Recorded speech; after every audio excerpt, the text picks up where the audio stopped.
Welcome to Wizards of the Tower. Roleplay. In this episode, we talk the different kinds of fantasy settings.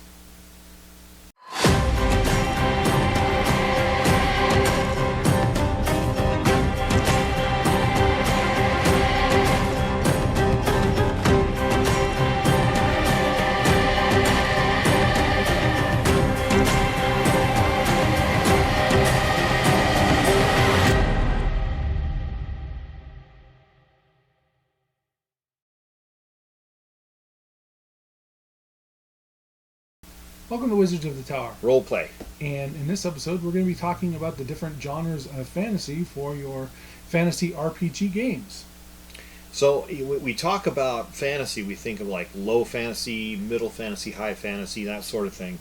And, it's been a common theme in fiction and literature, movies, games, and everything. When you set in a world, it's like, well, is your world a high fantasy world, or is it sort of a low fantasy world, a low magic world, and that kind of thing. So it can really depend on how you want to treat magic, and I guess that's really what constitutes a fantasy realm, is how magic is treated. Yeah, so let's start off with low fantasy. What is low fantasy? I always tend to think that Conan and Robert E. Howard's stories are low fantasy. Now, of course, there's magic and sorcery in them. It's just not heavy. It's just, the whole idea about Conan is that, if you read the books, you know that his belief always was that in order for something to actually hurt him, some magical creature or construct had to become actual physical for it to actually hurt him. So then he could attack it with the sword. So that was a basic tenet of Hyperborea, is that, well, that magical smoke over there, I'm not really scared of it until it becomes real and it comes over and attacks me. Then I can start hacking it to pieces with my sword. So in that sense, there's magic in the world, but it's essentially just a regular world that magic intrudes upon. Technically, they consider low magic to be Earth, where magic intrudes upon the Earth. So like those Sterling books. Yeah, exactly. Like S.M. Sterling wrote the Dies the Fire series. There's some kind of magic at work that intrudes upon the world that prevents people from using using firearms and technology. So in that sense, I think, even though it's not set on Earth, I think the Song of Fire and Ice by George R. R. Martin really does fall into that category too. It's basically a low fantasy magic world that magic intrudes upon, but generally people fight with swords and axes and stuff. There's very little. There is, magical people, magical constructs. You can think of the different sort of like the mountain, when the mountain was brought back from the dead and created as like a golem, a flesh golem. Well, okay, that's magic, but mainly it's just warfare. So I consider that low fantasy. And the only magic would be like Bren and the seeing eye, or the Yeah, it's telepathy. So in my sense, it's not really magic. It's kind of magic. Yeah. So typically in low fantasy worlds, you have people are going about their mundane lives, and fantasy somehow sort of intrudes. It sort of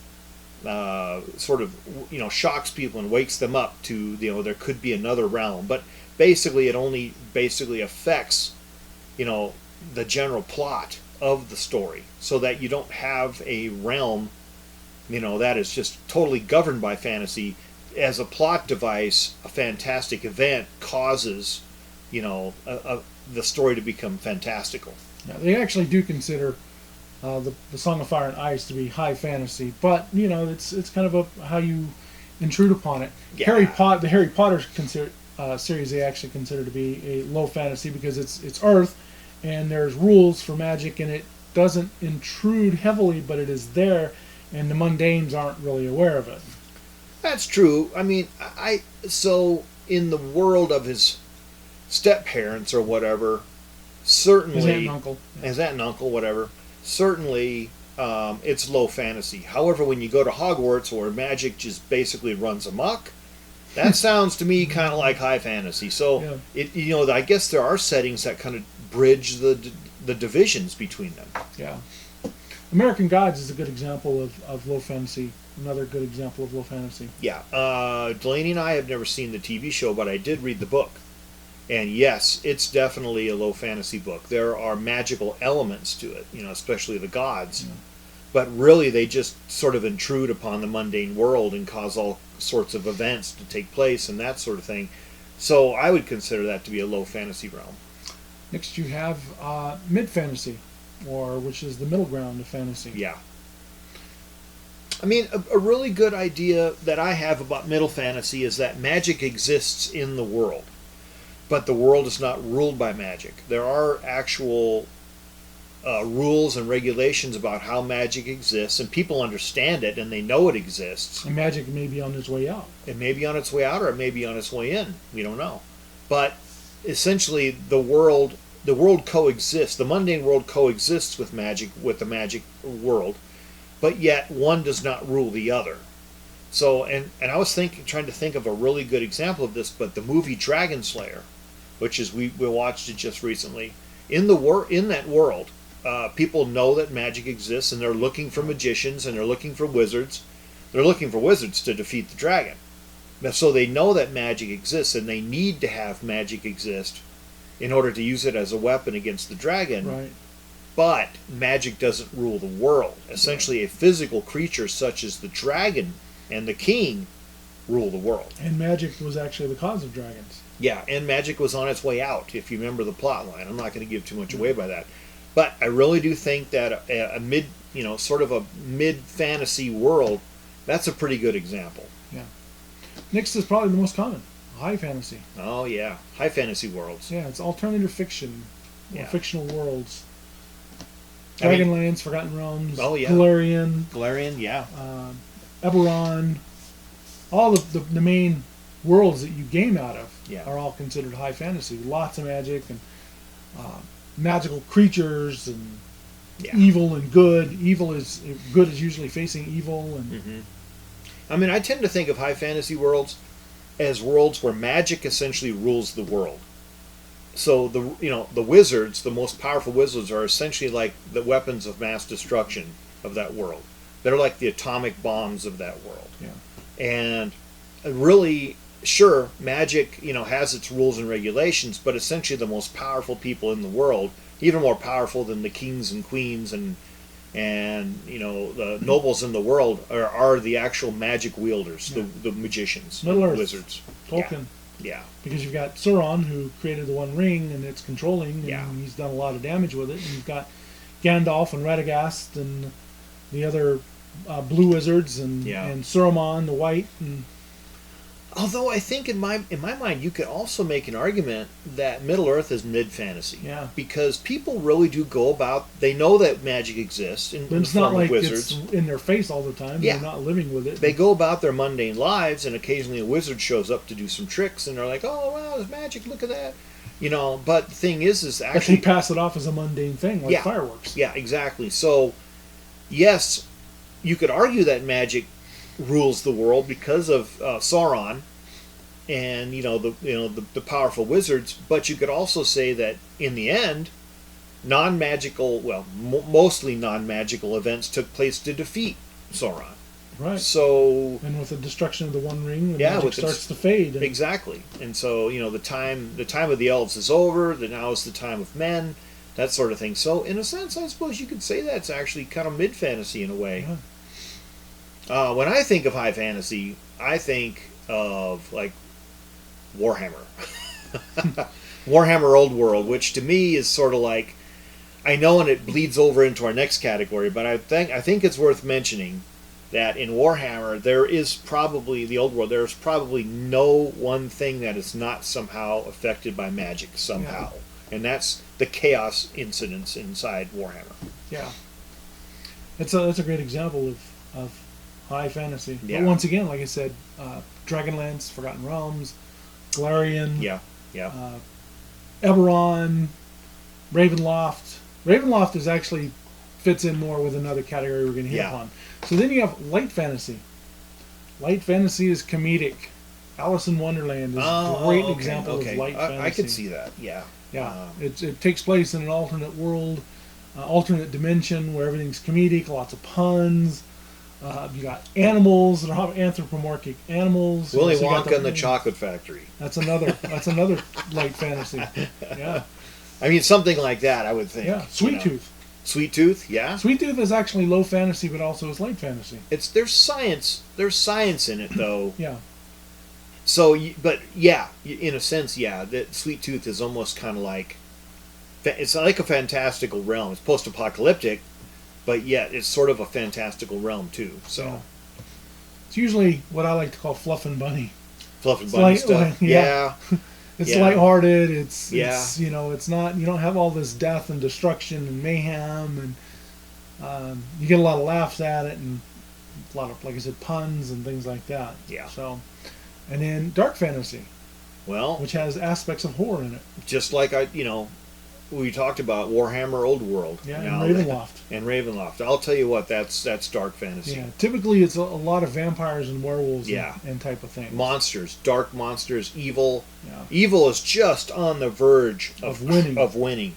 The people who fight in the light against evil are just barely hanging on by their fingernails. That's dark fantasy. Anything could tip it one way or the other, and the whole world could fall into complete darkness and destruction.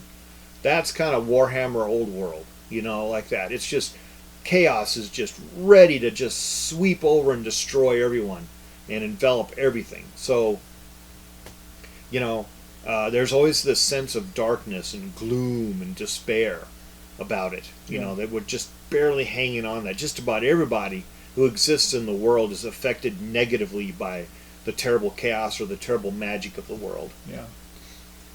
I'm thinking of other. I just thought of another light fantasy, and that's The Magic of Xanth by Piers Anthony, which is in this land that looks like Florida, part of the United States, and you have people that everyone has a magical ability, and then you've got those who don't, who are called mundanes, which they send across to regular Earth, or to like North Carolina, South Carolina, and America, and. Everybody's talent, you have the main character who doesn't look like he's got any kind of magic, and they send him through the portal, and he finds out he's got magic, but it's where magic doesn't hurt him, and that's why it doesn't show up. Okay. So it's considered a light fantasy type world. Okay. I mean, I know this. I know about the stories. I've never read them. Yeah, we actually have them in our series. They're pretty light. Easy to read. I mean, we're giving just a few basic examples. Yeah. Folks, I mean, that when you... I mean, look at all these worlds here. I mean, come on. Yeah. It's impossible to name everything. Yep. And I'm sure everybody has their own ideas. What is one thing or another? I mean, if you want to go, what's a high fantasy world? Skyrim. High fantasy, totally. So there's what's a dark fantasy? Diablo. Yeah. I mean, come on, you could go for days and days and days with all this stuff, Yeah. But when you're putting together your world and putting together your homebrew campaign or your scenario, where do you want to set it? If you're really more in love with like a modern sort of post-apocalyptic world or something, or a modern day world, yet you want to have like elements of magic in it, think about that. Think about a low fantasy world, Right. If you want to run something that's more Lord of the Ring-ish kind of thing, where magic exists, but magic is always kind of under control of certain people, think about that. Yeah, maybe before Earth, before, when it was Pangea. Yeah, when it was an ancient Earth, like the Sword of Truth. Yeah. I think, because I remember them talking that supposedly it was supposed to be set in sort of like this ancient Earth kind of thing, like the Wizard's First Rule. Yeah, and of course there's the Sword of Shannara series, which right is a futuristic. That's Earth post-apocalyptic. Yeah. The first time I read it, when they talked about that, I was like, oh, yeah, okay. This is kind of like a post-apocalyptic world here. There's that. Here's an idea. What would you consider The Witcher?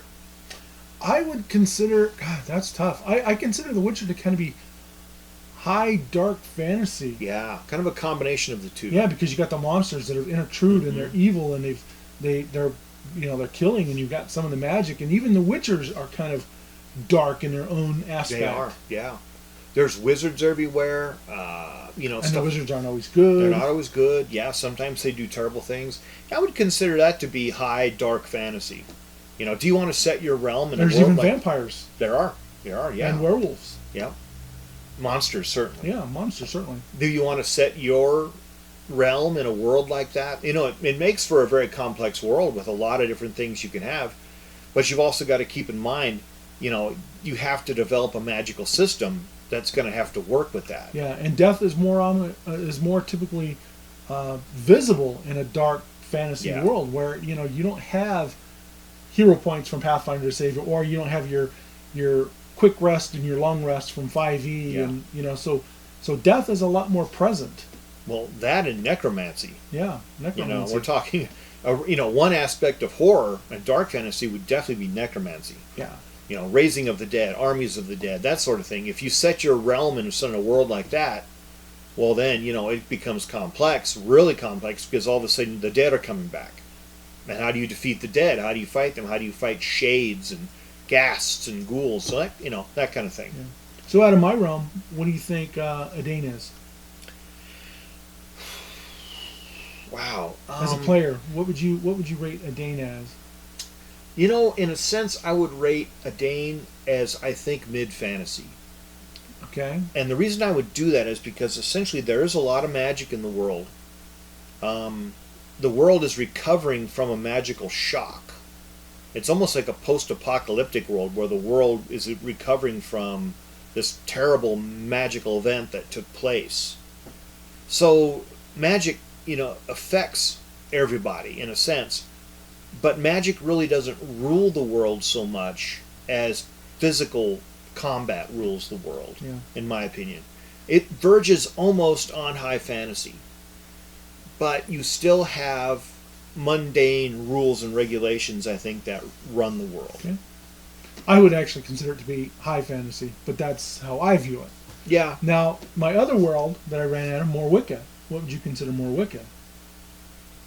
Well, again, it's almost like a post-event world where there was a magic war, and most of the magic users were evil and they were defeated, and so now And witches are evil. Witches are evil, yeah, and so now people spend their time hunting witches and magic users, and Arcane casters. yeah, arcane casters, and crucifying them or destroying them. So, in a sense, I would think that's low fantasy. Okay. Low bordering on mid, because the thing is people want to get rid of magic. They don't want it in their realm. It does intrude because we have our characters that we play in. They have magic abilities. They hide them. They have to hide them, or they'll be hunted by the witch hunters and the inquisitors. So I would say that's like a low infringing on mid, because fantasy does mix it up quite a bit, and magic does mix it up quite a bit. Okay. And I actually consider more Wicca to be, once again, a high fantasy, dark Oh, elements, definitely dark elements. Yeah, because there are. One of the games that they had was a haunted house that they had, and it characters were fleeing the house in terror. Mm-hmm. Yeah. And then there was vampires. And, there's and vampires. werewolves and Yeah. and hags and things like that. Ghosts and burrow mounds that the witch was rising the dead True. from. Yeah. And Yeah. so it was borderline in dark fantasy. But anyway, that just kind of gives you some ideas on what you can throw out to. For your own world and Yeah. building your own world, whether you want it to be low Yeah. fantasy. There was a low fantasy world that I wanted to play in, which is a very Neolithic. Oh, that's right. Yeah. Very we were going to Neolithic do world. sort of a super ancient kind of paleo kind of world in a way, where magic was just beginning to be formed through people's sorcerous abilities. Yeah, through your witch doctor or your shaman, your, that kind of thing. Yeah. So that would definitely be sort of a low magic world, which is that's fine to explore. Yeah. And also really intriguing. Yeah. So anyway, low fantasy, which is kind of like your American Gods or Harry Potter-esque. Your middle fantasy or mid fantasy, middle ground, which is kind of like Dragon Slayer. Some people would consider Fire and Ice maybe part of the low or the mid.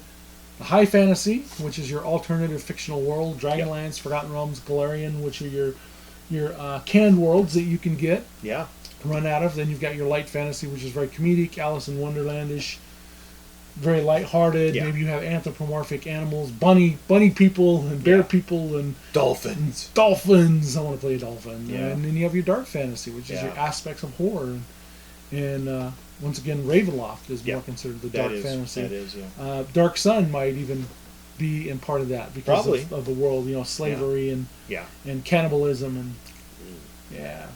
So anyway, folks, I think if there's anything that we missed and that you want to mention, please Yeah. comment Please comment. and make sure you like, share, and subscribe and share these videos. Pass it on. Tell your friends about us. Yep. We really appreciate it. So with that, I think we're going to end this episode of Wizards of the Tower. Role play. May all your adventures be epic. And keep on rolling. Thanks, folks.